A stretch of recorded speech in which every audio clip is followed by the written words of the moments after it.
Hello, barattoonni keenya kan bakka hunda jirtan akkam bultan, akkam ooltan, akkam waaritanii. Gaarii galata Waaqayyoo nuti nagaa jirra.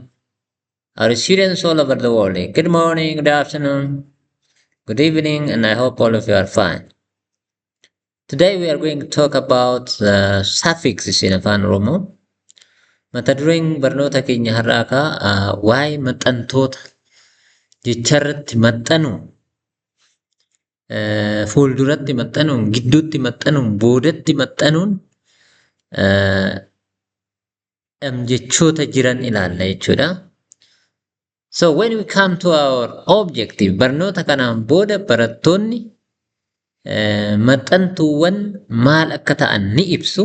They define what suffixes are. Identify the types of Afaan Oromo suffixes. Gosoota maxxantuu addaan baasu. Use appropriate suffix to indicate prulaization. Daneessuudhaaf maxxantuu sirrii ta'e ni fayyadamu. Koorniyaa agarsiisuuf they use correct suffix to show gender. Maxxantuu sirrii ni fayyadamu. Apply suffix to words to show subject. Egaa gulummoon hima sanii maal akka ta'e agarsiisuufis maxxantuu ni fayyadu jechuudha. So having this objective, we go to the topic under discussion. Kanaaf maxxantuu maali? What are suffixes?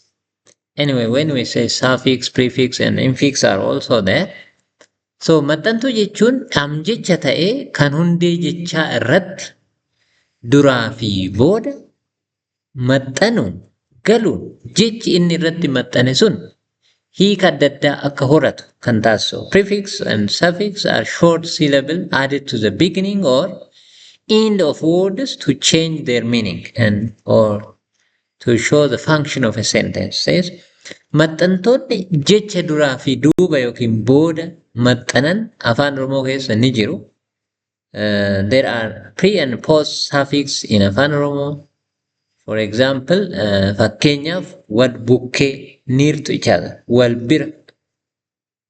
Wal bukkee means near to each other. The same is wal bira.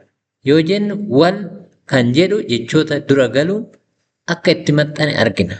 Wal is a prefix now. Wal is what? A prefix. Akkasumas namoota bineensota yoo jennu oota kan jedhu jechoota booda galuun akka maxxane argina. Oota is what? Is a suffix. It comes after the main noun. So this is one of the suffix that show pluralization or daneessu kan argisiisu. Hanga ammaatti Afaan Oromoo keessatti maxxantuun gidduu akka hin jirredha. Kanaaf maxxantuun gidduu hin qabnu.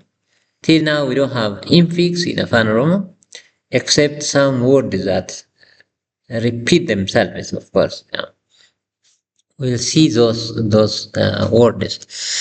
Gosoota maxxantuu, after we have said maxxantuus are words that come and attach to a given word from the front and from the behind. So what are the types of suffixes? Maxxantoota duraa prefix. Afaan Oromoo keessa maxxantoonni jiran keessaa tokko maxxantuu duraa yoo ta'u kunis kan jecha dura galuun hiika jecha sanaa jijjiiru jechuudha. So this is the word, the prefix is what? The word that attached from the beginning, all right? From the front side of the word and then it brings change. For example, isaan kunis kan akka wal, wal bira, wal bukkee, wal faana. All right, wal is what? Near to each other. Wal. Ha nyan, ha dem. Al is also what? Al means like an or this. Al idile. Idile is regular. Al idile is what? Informal or irregular. Al is time indicator, of course, frequency. Al tokko, al lama, al sadi means once, twice. Al tokko kottume. Come once, please. Al tokko turime. Wait once, please. Like that. Hin is also what comes before the word that show negative. So hin means not. Ni and the nan also, they shows the present form of the verb. So fakkeenyaaf barnoota alidilee hordofaan jira. I follow formal education. Maaloo ka'e haa deemnu. Please let us go. So ha, al, hin, well, these are prefixes. These are prefixes.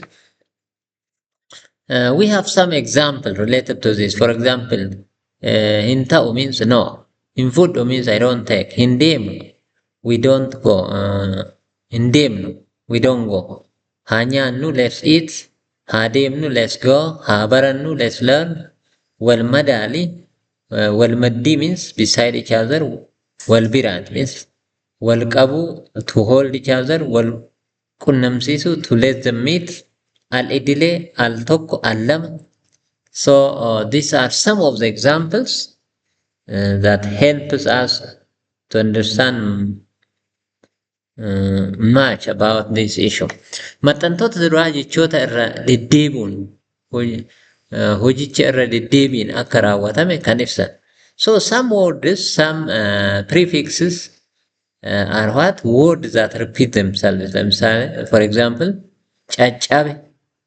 Broken means it is not broken, be broken. We don't say in English. So it's a kind of repetition. That means broken into pieces now and then. Caccabe, mummure, wawwaraane, guggube, caccabse, bibbiqilte, fiffite, rurrukute, fiffiiguu. Anyway, doing a given activity repeatedly, we call it what? We repeat the first phoneme or the first sound of a given word. So in that case, that's also we call it what? Prefix anyway. That repeats self to show the action is already repeated. Yeah, that's good. And then we proceed. Gosa maxxantoota boodaa ammoo let's look at the suffix. Alright, we talked about prefix. Maxxantoota boodaa afaan Oromoo keessaa baay'ee yoo ta'an isaan kunis waan adda addaa kan agarsiisan. So we do have a lot of suffix in Afaan Oromoo. These are what? They shows, for example, pluralization. Daneessu. Danuu means baay'ee, many, plural. It means matima. For example, there are suffix that show subject. That show also gender, all right, or sex. Can say gender. Whether the person is male or female. Bamaqa, okay, pronoun. That shows the pronoun. And etc. Fakkeenyaaf gammachuun sangoota lama bitate. Gammachuu both two oxen. All right. Here n shows the subject. Gammachuun, when you say n shows that's the noun. Gammachuun is a subject. Ta'uu agarsiisa. Matima ta'uu agarsiisa. So gammachuu is a noun. And when it comes as subject, n is added and it shows that is what? N is a suffix that shows gammachuu is serving as subject now. Oota, daneessu, plural, baay'ee akka ta'e agarsiisa. So sangoota, when we say, that shows pluralization. That shows we do have many ox or oxen. A also here, bitate, lama, bitate means has both. All right, gammachuu, both two oxen, we said. So both is a past form. It is shown by what? A in Afaan Oromoo. Hennaa tense yookiin gosa matimaa agarsiisa jechuudha. And also it shows what? The subject, gammachuu, bitate. If it is another person, for example, gammanne, or if it is female, it will be what? Bitatte, not bitate. So that's different, right? The subject shows what? The subject, as well as the pluralization, as well as the tense, as well as what? The subject, which subject from the given 7 pronouns. It shows which pronoun it is. Fakkeenya lammaffaa achitti jabbilee meeqa argan? How many calves did they find there? Achitti T also hiika barbaadamu fiduuf. for bringing required meaning. We use T also. Daneessu agarsiisu lee jabbilee isaat the plural form of it kaaf argan means what hennaa fi matima agarsiisa. This shows the subject. The subject is what they. So to show they an is used. If it was another subject, for example ati achitti jabbilee meeqa argite, it became not argan. So it changes as the subject changes. So these suffixes shows what? Some of them shows prulaization, some of them shows the subject, some of them shows what? The tense. Fakkeenya sadaffaa qalama kee anis fuudhu isaanifis kennitu yookiin nama biraaf laattus ilaali. Check your pen whether I took, you gave him, or you gave it to another person. So here there are suffixes like what? Anis, food. That means if I took.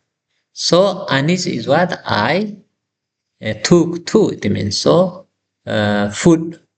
Isaafis, whether you give it to him also, it means also isaafis kennitu.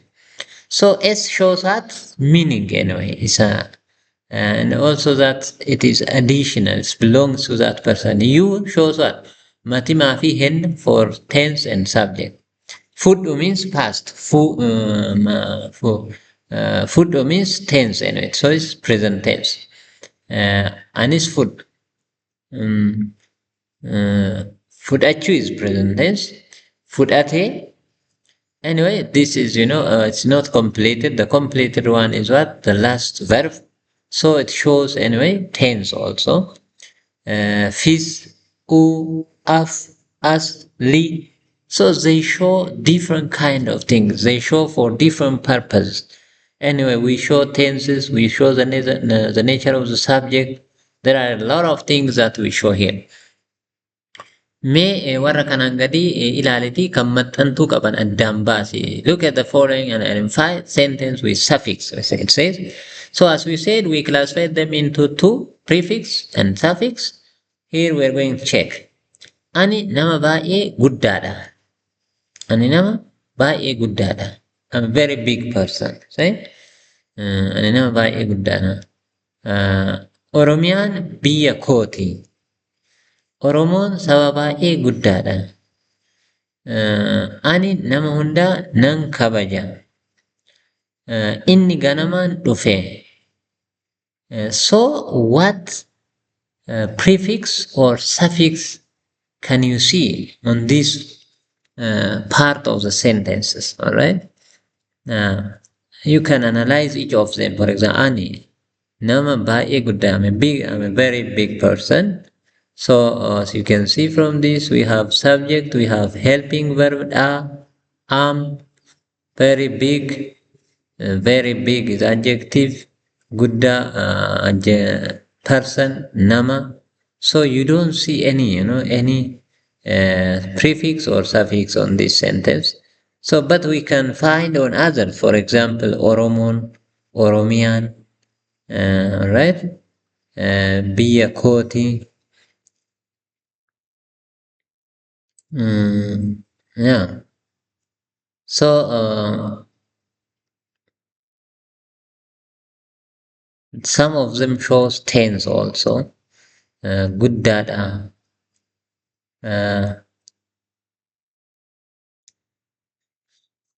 Yeah. So the suffix and the prefix comes either before the given word. We have already listed them, as you can see. They can be N, they can be T, they can be hin, ha, all right, ni, nan. As you can notice here, nan kabaja, all right, ni nyaanna. So there are suffixes in each of them.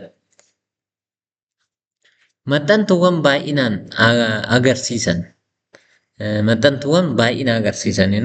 Some of the suffixes are what? Those that shows pluralization. For example, here warsha is singular, warshaalee, lee. Sa'a is one, saawwan. Oota, saree is one, saroota.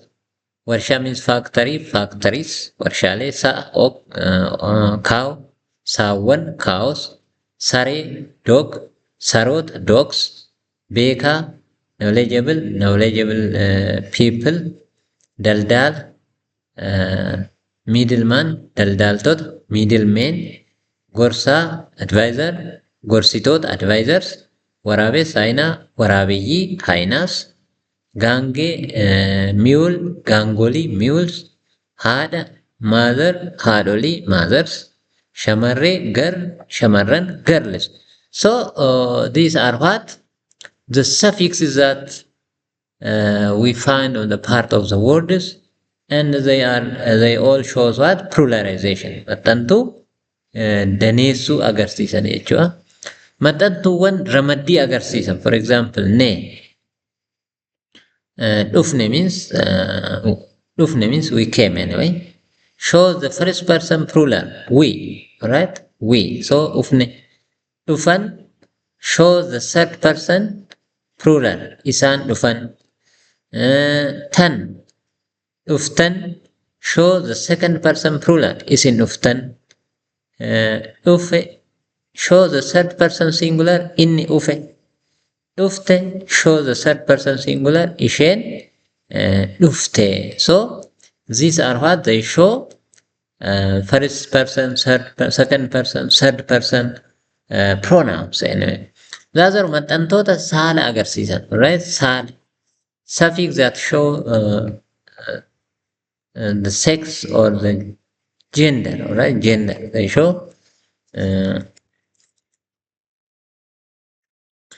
sex or gender of the person. Baratu, barattu.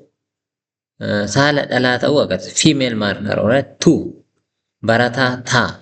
Saala dhiiraa ta'uu agarsiisa. Male marker, so it shows male. Dheeraa,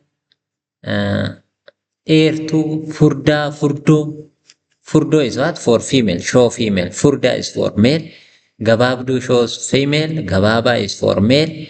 Namicha for male. Namitti yookiin immoo dubartii for female. Deemte shows female. Deeme shows male. So this shows whether the person is male or female. So we have what? Maxxantoota hennaa agarsiisanis hin qabne. Suffix that shows tense. Fakkeenyaaf deeme, a show this root verb is what? Deem. Then a shows what? Went. Gal is a root verb. Isaan kun hunduu hennaa darbe agarsiisu jechuudha. A shows what? The past form of the verb. A shows what? Isaan kun immoo hennaa agarsiisu jechuudha. Deemaa, deemeera, deemuuf, uf, eera, a. This shows the tense. That the tense is the past. The tense is in the past and the subject also is there. When we say deema, it is in continuous form. It shows continuous form of the verb.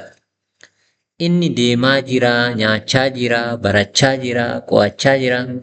So we have also had maxxantoonni bamaqaa irratti hundaa'uun mul'atan the suffix seen based on the pronouns we have, right? So we have the rank. Ani deeme, fixe, nyaadhe, baqadhe. So you see, me, a, tan, te, an, on each of the verbs from the first person, second person, and third person. That's what we can read from here. So based on the first, second, and third person, haala itti maxxantoonni ramaddiiwwan tokkoffaa, lammaffaa, sadaffaa agarsiisan gabatee armaan gadii keessatti haa ilaallu. Fakkeenya ani nyaadhe yoon jedhe nyaate. Nyaate is the root verb. And then we say what? Nyaadhe, ani nyaadhe, nuyi nyaanne, ati nyaatte, isin nyaattan, inni nyaate, isheen nyaatte, isaan nyaatan. Tan, tee, tan, tee, nee, dhee. These are suffixes that shows what? The level, the rank of the pronouns and the tense also. Okay, maxxantoota maqaalee matimaa ta'an irratti maxxananii suffix that attach to the subject, right? For example, tolaan, namni, manni, when icha, umma. Let's look at tolaan nama gaariidha. Tola is a good person. Inni is already attached to Tola, the name Tola. So that's to show her that Tola is acting as a subject now. Namni wal gargaaruu qaba. People should help each other. People, on the noun people, there is ni, ni. That is to make it what? To show the subject. The noun is serving as subject. So there are suffixes that we add to make it subject. For example, umma, ni, I, or e. All right. So what we have posted here, tolaan, namni, manni, sangichi, bilisumma, namicha, namni, sabni, fardi. So these are the markers that shows the suffix is indicating that the noun is acting as subject.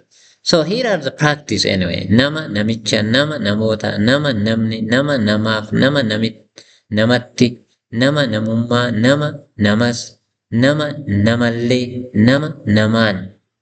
So they shows that, ichaan shows that, the person, people, all right? Or ni, the subject case, for a person, to a person, humanity, namumma, person also, a person also, even a person, it means by person, naman. So these are the meanings that comes out of the given. A given noun may have what different meaning when there are different suffixes added to that. Maxxantoonni adda addaa egaa maqaa tokko irratti akkanatti yeroo maxxanan hiika adda addaa kennuuf jechuudha. For example, we have a lot of them. Tokko, lama, sadii, afur, shan, ja'a, torba, saddeet, sagal. So we have at least 9 forms of a given noun that is created because of the addition of these suffixes, all right? Kanaaf guddaa galatoomaa har'akaa maxxantuun jechuun maalinni yoo jennu jecha fuuldura galuun yookiin immoo dhumarratti galuun hiika jecha sanii jijjiiru jennee. Kanaaf we have 2 types of suffix, that means prefix and suffix. We don't have infix in Afaan Oromo. It's rare also in English. So here we have looked at the suffixes are different type because they are formed based on the subject, based on the tense, based on the pluralization. Danee surratti subject yookiin immoo matima san agarsiisuu irratti hennaa agarsiisuun kan ka'e baay'ee qabna jechuudha. Kana if you have comment and question, you can leave it in the comment section. Baay'ee galatooma. Egaa subscribe gochuun maamila ta'uu dandeessu. Galatooma.